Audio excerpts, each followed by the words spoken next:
Hello everyone, welcome to the second edition of Behind the Cape, exclusively on the CSUN Sports Network.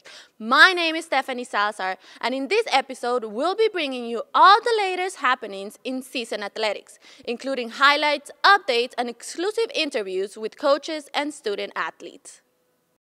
Starting things off today, we'll take a look at the CSUN women's tennis team. The Matadors were seeded 6th in the Big West Championship and opened the tournament against Cal State Fullerton in a quarterfinal match in Indian Wells on April 28th. Junior Miki Sue has won a pair of Big West Tennis Athletes of the Week awards this season and has combined with Kristen Poe to form CSUN's top doubles team.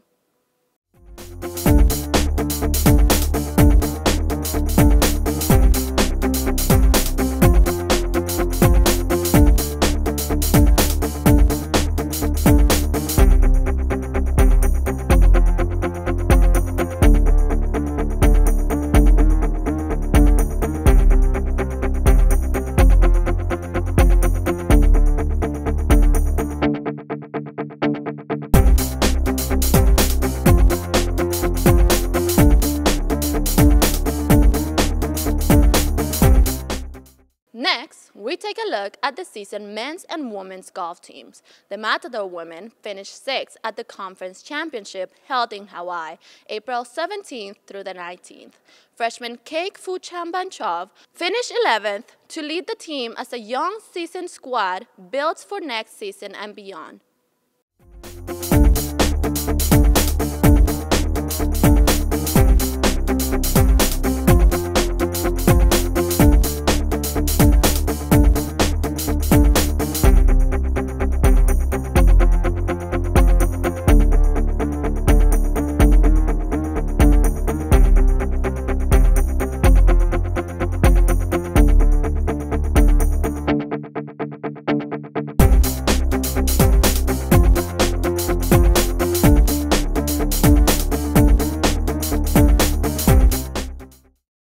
The men's golf team is seeded 8th heading into the conference championship, which will be hosted by CSUN at Wood Ranch Golf Club in Simi Valley, May 2nd through the 4th.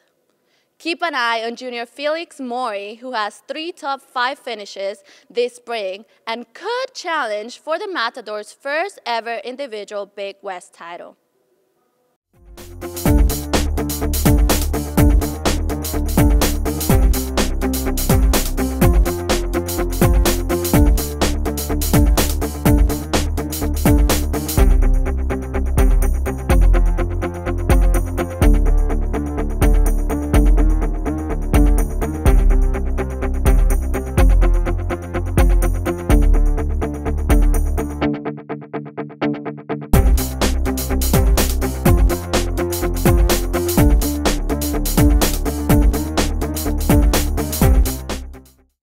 Baseball and softball teams are each roughly halfway through their Big West seasons.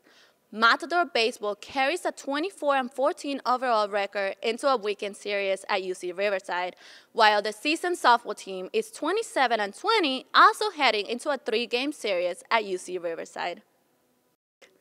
Recently, the head coach of the Matador track and field team, Avery Anderson, granted an interview to our very own Anna Logan of the CSUN Sports Network.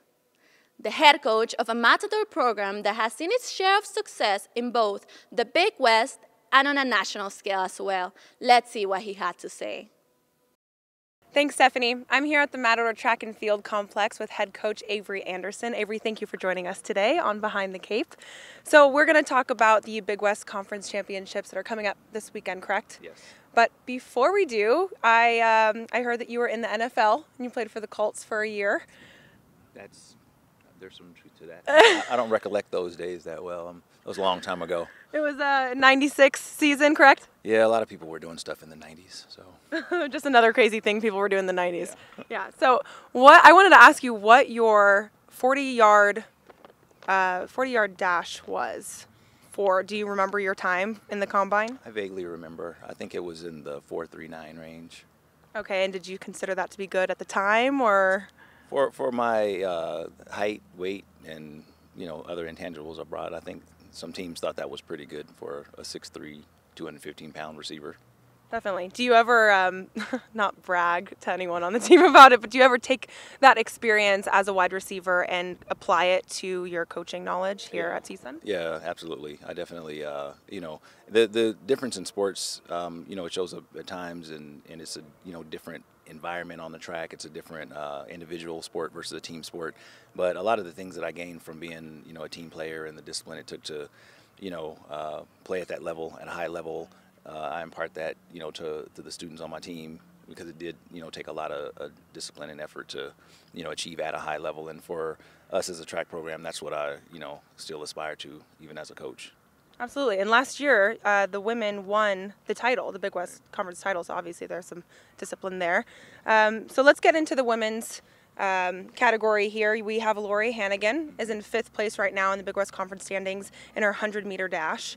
What have you thought about her performance thus far in this season, and what do you think maybe she can bring to the Big West Conference? Well, she brings the tenacity and determination that it takes to be a champion. The team was full of that last year. She, is coming back to us this year, and she stepped right in with that same determination and tenacity we saw at the conference championship meet last year. With her hurdles, also the 100 meters, 200 meters, running a leg on the relay as an anchor. I mean, I think she's, bringing a lot. She's really stepped up for us this year in a big way. Definitely. And she is a senior as well. Yes. So do you have any idea if she wants to continue doing what she's doing at a higher level, or? I'm not absolutely sure. I think as we've gotten through this season and her times have dropped and she's gotten better and better, I think that's, probably something that's in the back of her mind now. But it all kind of came on suddenly. This was the one breakout year that she's had in, 5 years as a college student. And so that I'm sure that's on her mind, at this point. Good for her. That's what you want. You want to kind of leave your school going out with a bang if you're an athlete, in my opinion.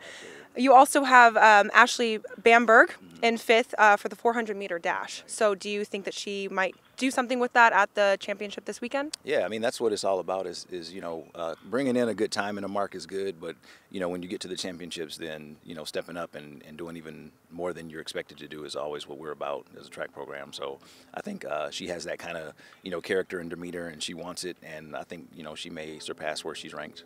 Awesome. So now we're going to move over to the guys. We have Andre McBride, and he's ranked 2nd in Big West in the 100-meter dash.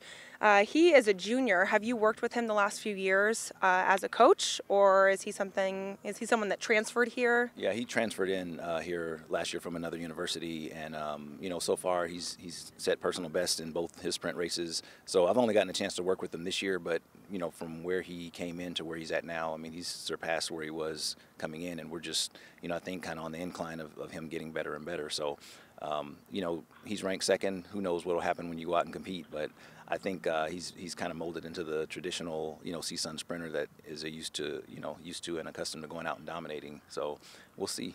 Absolutely, and he's still young, so he still has those legs to move on. So we also have, let me see, Anas Zori. He's in 3rd with in the Big West in the 800-meter. What is his status? Because right now he is a senior. Have you been able to coach him the last few years? Is he a transfer? He was a transfer in last year. He works with another coach on staff, but he's somebody that he's ranked 3rd, but he has a great desire and heart to compete, and the times that he's run this year are not really indicative of where he is as a champion. He was conference champion in the 1500 last year. That's an event that he'll probably go into conference and compete in. Possibly the 800 as well. He might do the double.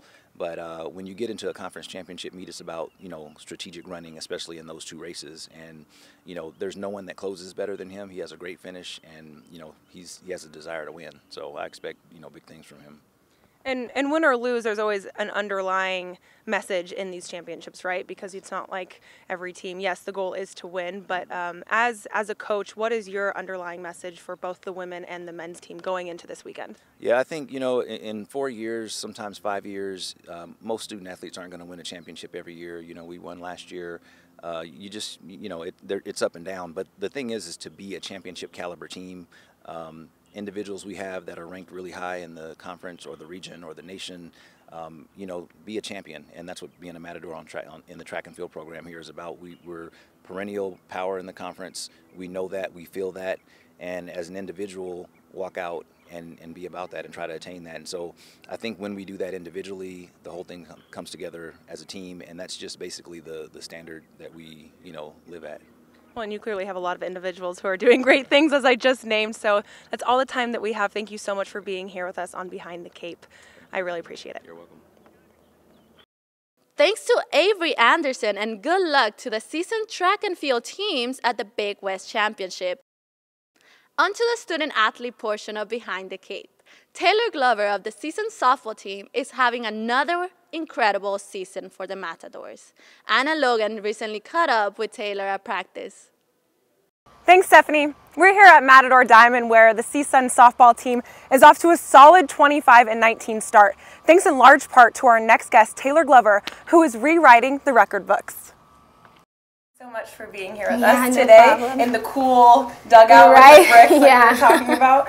So you are from Manhattan Beach, originally that area, Los Angeles area. Yeah. What made you come to CSUN?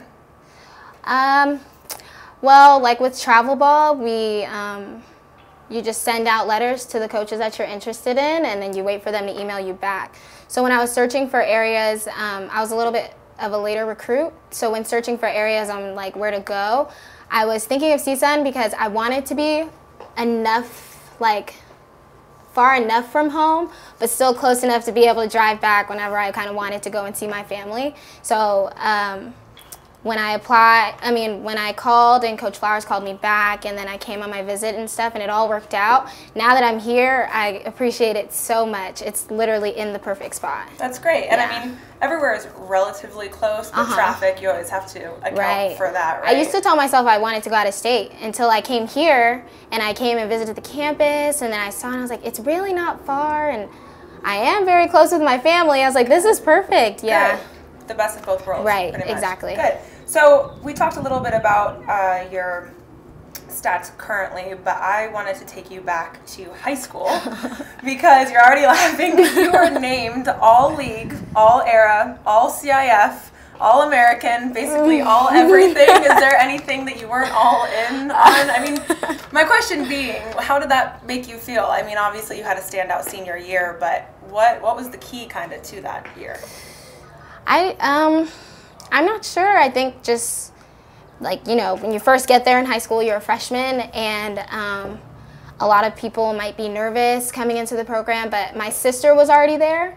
So I feel like I kind of skipped the nervous phase and trying to get to know like the whole like program and everything, because I had my sister there to kind of like speed me through it.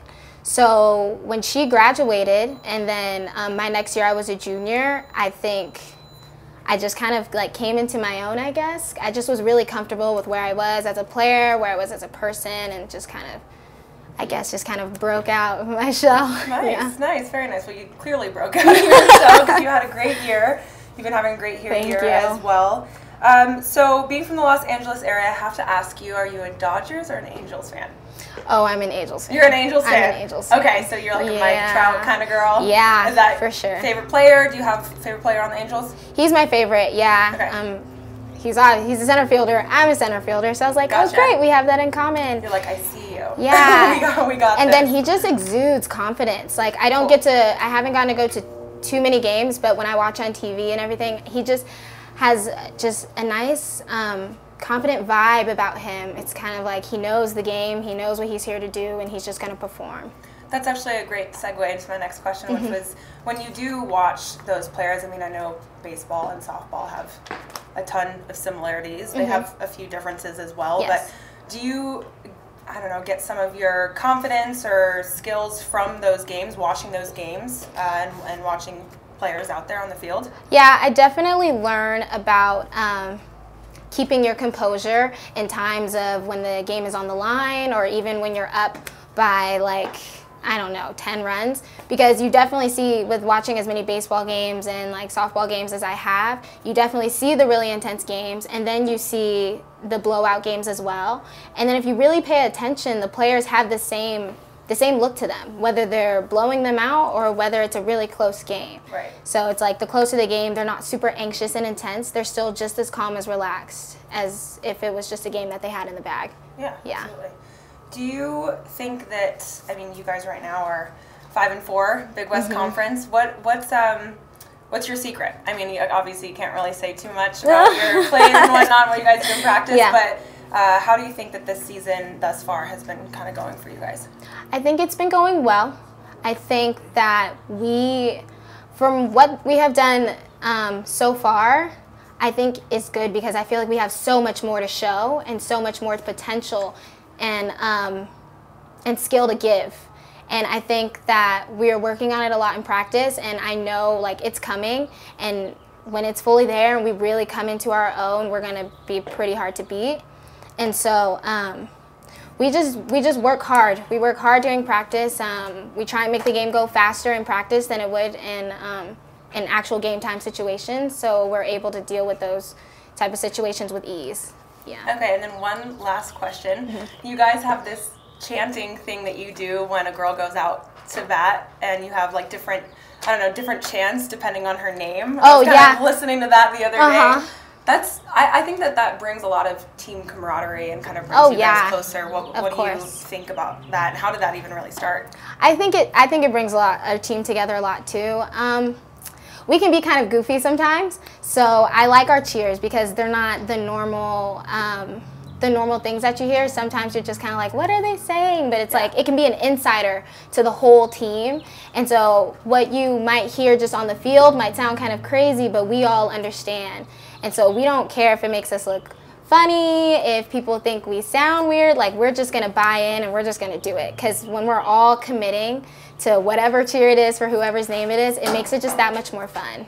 I love it. Yeah, it was great to watch. And even if I didn't understand what was going on, it was still like, okay, they're doing their thing. Yeah. You guys are clearly committing because you are 5-4 in Big West Conference. So congrats on the season thus far. And thank you so much for being with us here. Thank you for having me. Of course. Yeah.